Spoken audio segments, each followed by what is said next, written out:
Hello everybody, so I'm back again, this time with a video I had been working on for a fairly long time, and it will be followed by two others very similar to this one. I'm doing a deep dive into the family of Meghan Markle, and in this process I will debunk some rumors and probably tell you a few that you do not know about as yet. Before I carry on, I just want to say thank you to all my returning subscribers. Thank you to those of you who have been buying me a cup of coffee. And thank you to all of those who have been sending me email. And talking about that, I am slightly behind on replying to my email, but I will be catching up over the next few days and I will reply to each one of them, I promise. It's just taking a little bit of time. So today we are going to start with Loyce Ragland, Meghan Markle's mother. At first I'm just going to give you the information I found, and then we will go back over this information and confirm or debunk some of it. Alright, to start off with, Doria was born on September the 2nd, 1956. And she is now 64 years old. I also tried to draw her financial standing or records, criminal records, if there are any, once again, like I have done before. This time, though, they came back with the person could not be found, no such person, which is very strange because it was only a couple of months ago that I drew her partial records from the exact same site. In any event, I found two others, and according to these sites, Doria, on the one site, her net worth in 2020 is just over 1 million, and on the other site, her net worth in 2020 is close to 5 million. I'm going to go with the one that gives her current net worth as 5 million, and not because I want to be more dramatic or give more news or be more popular or whatever you want to call it. I'm going with that site because of their more professional language.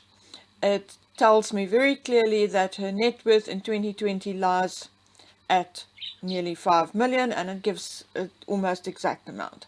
So that is why it just seems to be a more trustworthy site and not a news site or a fake news site. Okay, so let's just carry on with Doria's background a little. She is the daughter of Jeanette Arnold, born in 1929, and Jeanette passed away in 2000. And her second husband, Alvin Azal Ragland, also born in 1929, and he passed in 2011. He actually died on the 12th of March 2011. Now, there is a bit of controversy when it comes to Alvin's death. He was found by neighbors about 200 yards from his front door, and he was found with a dog leash wrapped around his ankles. He was taken to hospital. He spent approximately 9 days there before he passed away from his head injuries. There's a lot of rumor about it, particularly because Doria eventually inherited the house. Okay, so regardless of a bit of controversy with regards to his death, I can tell you that there was no criminal inquiry into his death, and it was deemed to have been an accident, that he had tripped over the dog leash, and after all he was well into his 80s. Okay, so Doria attended Fairfax High School. Her parents divorced at some point, and in 1983 her father Alvin married Ava Burrow, a woman who was barely older than Doria herself. Doria has two older maternal siblings. Remember, Alvin Azal was Jeanette's second husband. So she has two older maternal siblings, Joseph Jr. and Sandra Johnson. And then she has a paternal half-brother Geoffrey Ragland. Now, talking about Geoffrey Ragland, when Alvin passed away, the house was left to Doria and Geoffrey. However, Doria ended up owning all of the house. Again, there was a lot of gossip and controversy about that, and I will quickly tell you the two stories that I can get about this situation. The one is that Geoffrey was in financial difficulty and was about to be declared bankrupt, and that they deemed it a better option for the house to be registered in Doria's name, as they were afraid that they would be forced to sell the house to cover Geoffrey's debts. That is the one story. The other story is that Doria actually bought Geoffrey's half of the house. So which one of these stories would actually be true, I do not know. Those are the two stories out there. I'm not going to go into Doria's education quite yet. We're just quickly going to leap ahead and talk about her meeting Thomas Markle. She met Thomas Markle while working as a makeup artist on General Hospital. Okay, and we all then know that they got married on the 23rd of December 1979 and then divorced in 1987. Okay, some say 88, but most sites give it as 1987. Alright, the reason why I brought this in now is because being a makeup artist is the first job listed for Doria. Okay, so at some point, either before or just after their divorce, Doria, or Thomas at least, helped Doria set up a small business, a travel agency, which apparently for some reason wasn't too successful and landed Doria in hot water because of her taxes, and whether it was fraudulently submitted or not submitted at all, whether it was tax evasion or fraud, I'm not exactly sure. Again, there are more than one story with regards to that, so it's very difficult to get to the truth. But regardless, she then filed for bankruptcy in 2002, and according to filings, her total assets were declared as being worth $7,677, and I would assume that's dollars. And on other docs, it was declared that she was a self-employed saleswoman for a business called Distant Treasures with a monthly income of 1,341. I can't remember what the article stated, whether it was a British or American article, but either way, it's either dollars or pounds. Okay, so I'm thinking about Distant Treasures, and I'm going to assume that that was the business belonging to her father, Alvin Azell Ragland, as he was indeed an antiques dealer. At one point, he had his own store, and then he went to work for somebody else, a friend of his who owned a antiques dealership. And as he'd grown older, he stopped working, but he took his little antiques, cars full at the time, to a little, like a craft market or an arts and crafts market, where he sold his antiques. And it's also said from the people who know him from this market that he was a bigger-than-life, very jovial person, and they all enjoyed having him there. So I'm assuming that this Distant Treasures was what her father called his business. So she declared herself as working for her father at the time of her bankruptcy. Then there was another dispute in 2003 that Doria had to attend court for, and that was a dispute with her landlord. Her landlord unsuccessfully tried to evict her from the house she was living in. Why he was trying to evict her, I don't know. The articles don't say. But his bid in the court was unsuccessful in any event. Then in 2008 to 2010, she worked at a day center with adults with mental deficiencies. And now we are coming to her education, because now this becomes relevant. It is said on Wikipedia that Doria obtained a BA degree in psychology in 2015. However, Wikipedia and other sites decline to tell us at which university she obtained this BA in psychology in 2015. Then it goes on to say that she also obtained a master's degree of social work at the University of California in 2011. And that is where I put the brakes on, because this doesn't sound right. And I was afraid of making the exact same mistake as I've done before as far as US education is concerned. And I went back and I Googled what one needs to obtain a master's degree in the United States. And it clearly says that to obtain a master's degree, you need 16 years of previous education. So 10 years plus 2 years plus a 4-year degree. So from what I understand, it can be 10 years on-site training, being in the job, etc., etc., doing short courses. It can be a 10-year diploma at a college, etc., etc., but thereafter you need a 4-year degree before you can go on to doing your master's.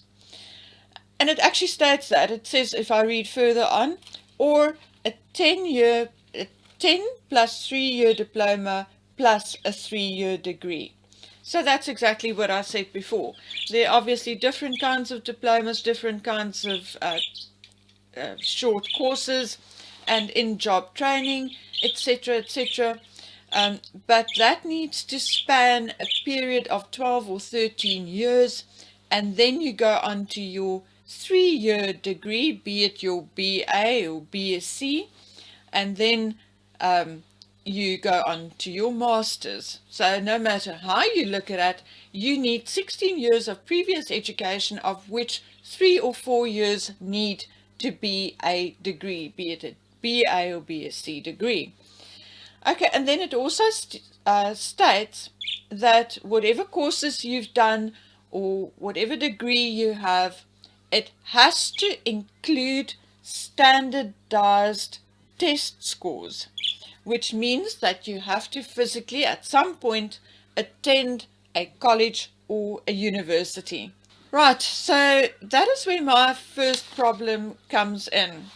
How can she obtain a master's before she obtained her BA? That doesn't sound right. Unless they just swap the dates around, I don't think that sounds right. So I have a bit of a problem with that one. That is not very clear.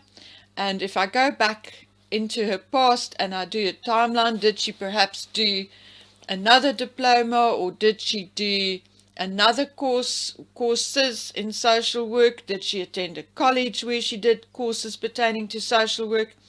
I cannot find anything, and I also cannot see when, if I look at her timeline, when she would have done so. So if you ask me, my personal opinion, I do think Doria has some kind of university degree or college diploma or whatever. I'm sure she has that. I've also seen a photograph of her getting some kind of degree or diploma, and I don't think that photo was photoshopped. I do believe that, and I believe that for another reason, because I was able to confirm that in 2015 Doria passed her social work licensing exam in California. That I was able to confirm. So in order to have done that, she needed some prior education. So I do believe that she had some prior education. I personally believe that once again, just like with her daughter Meghan, her qualifications were embellished. Okay? She quite likely has a BA, she quite likely has some diplomas or whatever in social work or psychology or whatever. I sincerely doubt that she has a master's. So I just think that her education has been embellished. I do, however, believe she has varying kinds of education.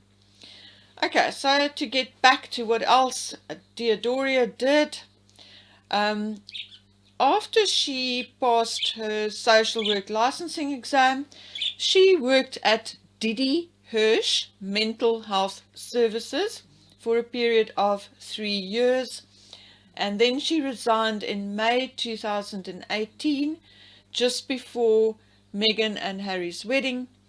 And also just before the wedding and shortly after, she worked for a short period afterwards, she worked as a yoga instructor. Okay. And then, as we all know, now she is some kind of jewelry designer, showing students how to make and design jewelry at a college.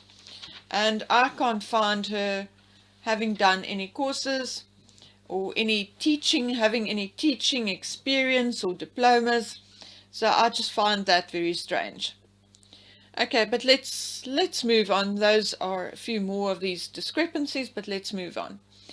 Okay, I found a picture and I found some information of where Doria lives. Doria lives in View Park, Windsor Hills, California, in the very house that she inherited from her father. And as of 2020, her residential address is still View Park, Windsor Hills, California. She still owns that home. Okay. I also found that they said that her house is worth $678,000 and that it's a 2-bedroom, 2-bathroom home. Now, what else do I have on this paper? I've seen an article where Samantha commented on Doria, saying that she blames Doria for Thomas Markle Sr. not being involved in Archie's birth and life.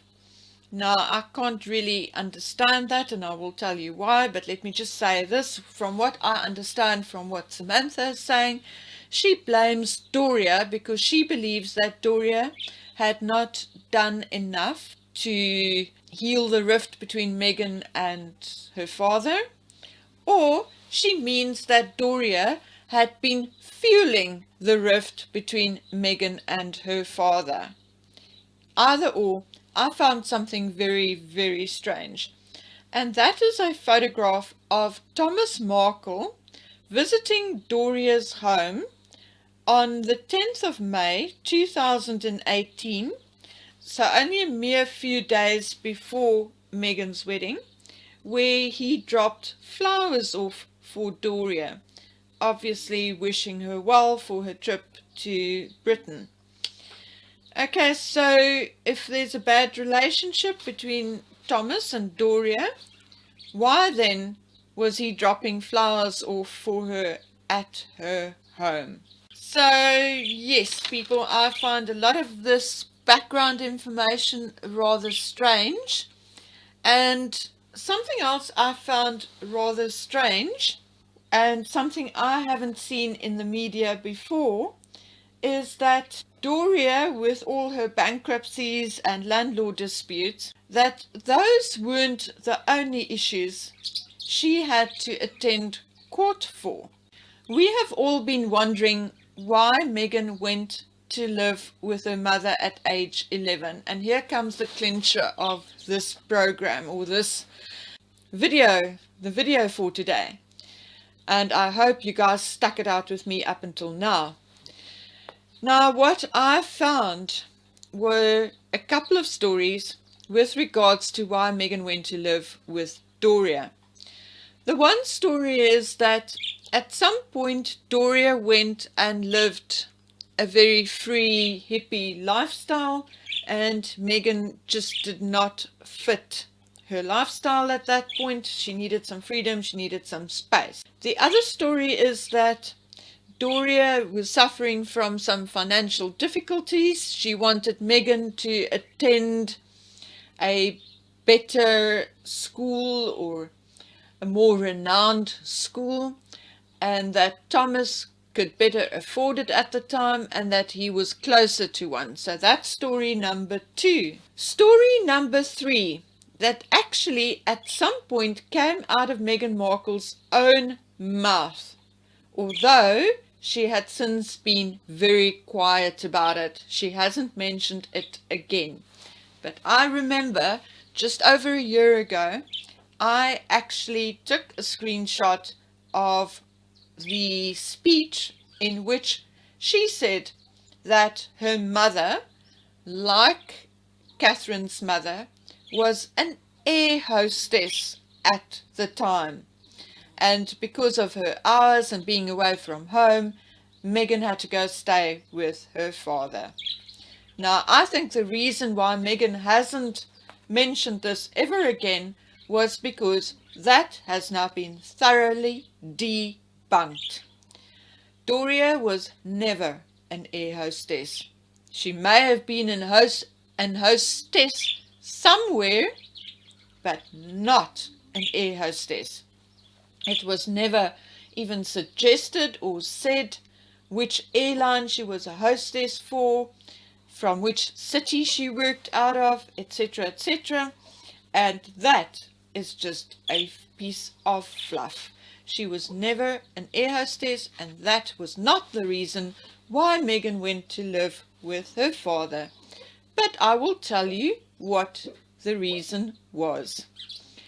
I found that at some point, say when Meghan was about 8, 9, that Thomas went to court to get custody of Meghan. And apparently the situation with Meghan was so bad that even Samantha Markle applied for custody of Meghan just in case custody wasn't given to her father. They were that desperate to get Meghan out of whatever situation she was in.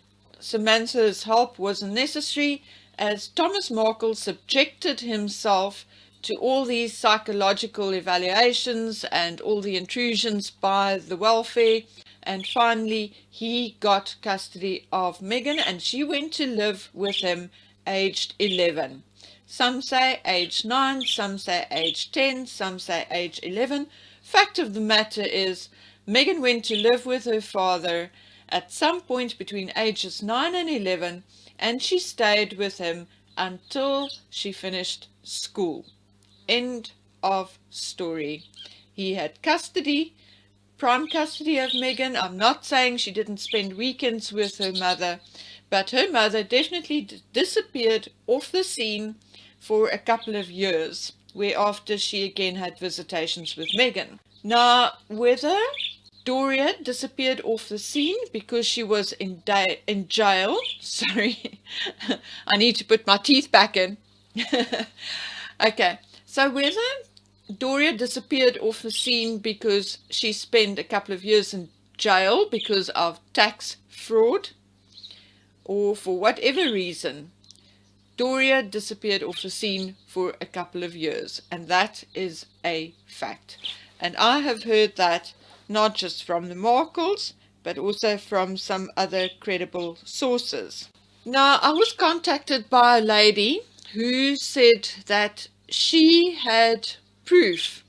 She had a copy of Doria's arrest record at the time. However, I asked her to send me that copy so I could at least have some receipts for telling you that Doria went to jail for tax fraud, but she hasn't done so, and therefore, although I'm mentioning it, I am hesitant to call it a fact. But it is one of the gossip stories, it is one of the theories out there that Doria did spend 4 years in jail due to tax fraud.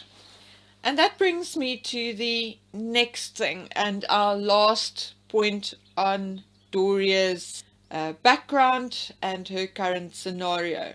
As we have been told by Yankee Wally and a number of people on Instagram, Doria is now again the proud owner of 2 new businesses. So let's quickly talk about that. Okay, so Doria is now the CEO as well as the CFO of Loving Kindness Senior Care Management Incorporated. And the filings were listed or documented on the 22nd of October 2019. Now, there are a couple of things which concerns me about that, but I just quickly want to mention, apparently she's also the CEO, CFO of Loving Kindness Veterinary Care or something similar to that. I couldn't find those documents, but that is what's being said. Okay, so as far as my concerns are concerned, I find it rather concerning, once again, that Doria, who could not run a successful business before, who was definitely in some kind of hot water, regardless of whether she went to jail for it or not, but was in some kind of hot water with regards to her taxes, be it fraud or non-filing, doesn't matter, tells me that she's not business orientated, that she doesn't know how to work with money, and it concerns me that she will now be in charge of the elderly. And particularly, you know, if she was CEO, I would guess that she has the qualifications, having been a registered social worker before. I would guess she has the qualifications to work with these people. However, the fact that she is also CFO, which means that she's Chief Financial Officer of this endeavor, is very, very worrying. I would be very hesitant to place my parent into her care and trust her with their finances or their money, be it their pensions or whatever other income they have. Okay, that is my opinion. The other thing that concerned me was also part of the fact that she was previously declared bankrupt, or she had herself declared bankrupt, doesn't matter either way. And I was wondering what the procedure would be in the United States to get that bankruptcy scrapped from your financial records. Here in South Africa, it takes approximately 7 years, not 7, 5 years before you can apply, 4 to 5 years before you can apply to have that taken off your record. It is also very, very difficult to start any kind of new business if you still have that on your record, because you cannot get loans, you cannot manage your business's money, you have to appoint an accountant or a CFO, somebody else to be responsible for the finances. I know people enter into nefarious agreements where they do not do that, but legally they are supposed to. Also, when you start a new business and you still have that on your record and you haven't paid off your previous debts, the assets of the new business can be taken into consideration and is not safe from being sold to cover your debts. That is here in South Africa. So I went to have a look at the American scenario. Okay, so I found that it's very similar from or to the United States, where your bankruptcy public record can be deleted from the credit report either 7 years or 10 years from the filing date, depending on what chapter you filed. And here it's very much the same. It depends on what chapter you filed, whether it's chapter 1, 2, 3, up to 7. or more. And it says here, Chapter 13, bankruptcy is deleted 7 years from the filing date because it requires at least a partial repayment of the debts you owe.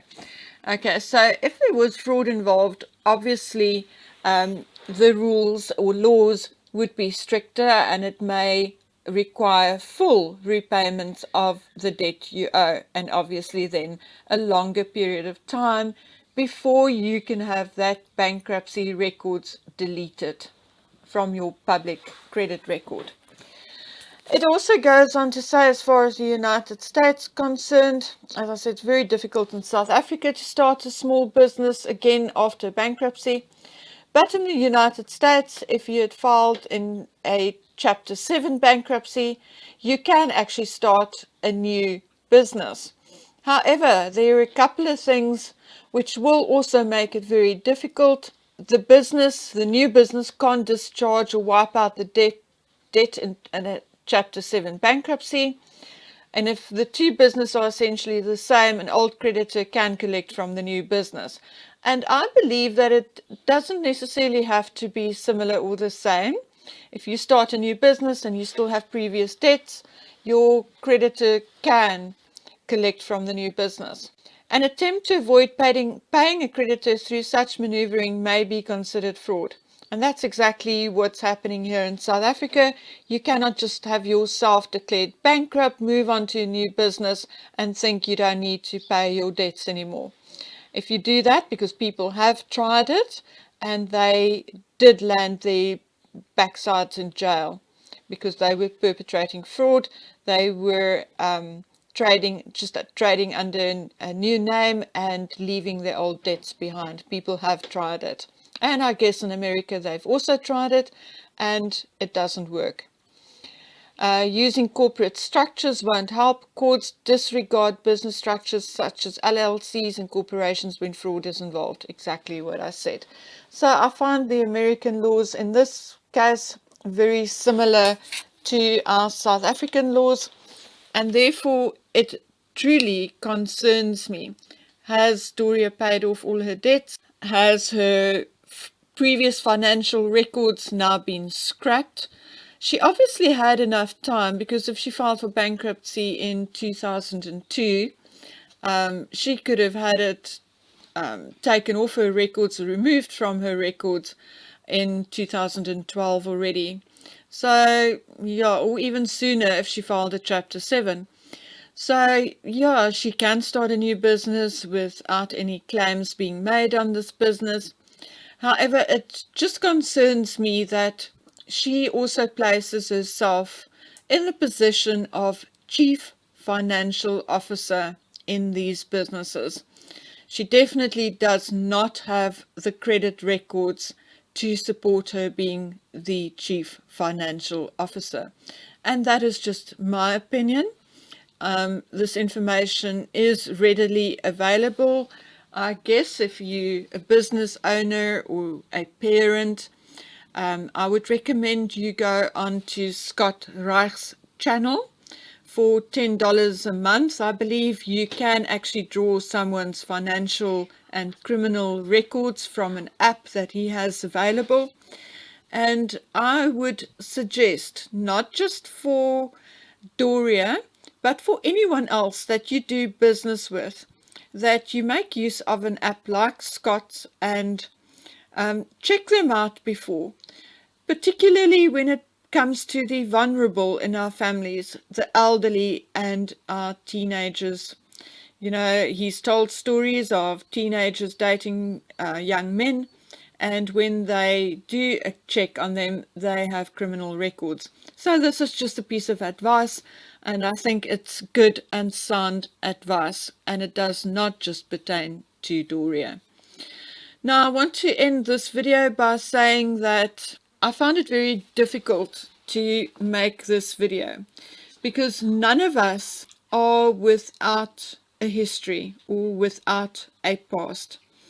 And I am practically sure if somebody goes and digs into my own history, that they will find a couple of things which are not completely kosher. But we all grow up. we mature, we change, our attitudes, our circumstances change. And I'm the kind of person who believes that everyone deserves a second chance. I've been through very difficult circumstances in my own life, as I believe Doria has. And yeah, she deserves a second chance. However, her mannerisms, her conduct, I've seen videos of her where she's yelling and shouting at a photographer. Her conduct, etc., concerns me. It sincerely concerns me.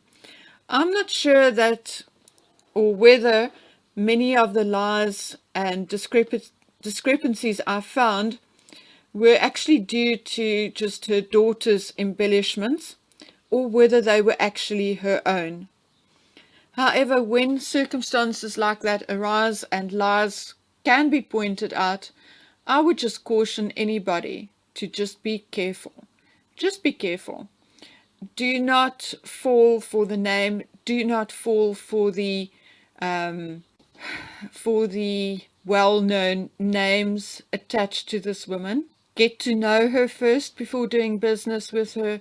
Check her records first. It does not matter whether she's the mother of a duchess or not. I have been conned by people who were equally holy, people who pretended to be the biggest of Christians and the best of people, people who pretended they were doing me favors. And at the end of the day, it cost me dearly because I was naive enough to believe them. So don't make the same mistake. She may be the mother of a duchess. She is still just a human being. And I'm going to end this here. It has been a very long video, and I do hope that you guys had stuck it out till the end. The next video will be the second in the series of deep dives into Meghan's family, and I hope to bring that to you within the next day or two. But having said that, I may also have to be working outside of my home for a day or two this week doing some sign writing. So I cannot promise you exactly when the next video will be available. But it's coming, and until then, I hope you guys take good care of yourselves, and for now I'm saying bye.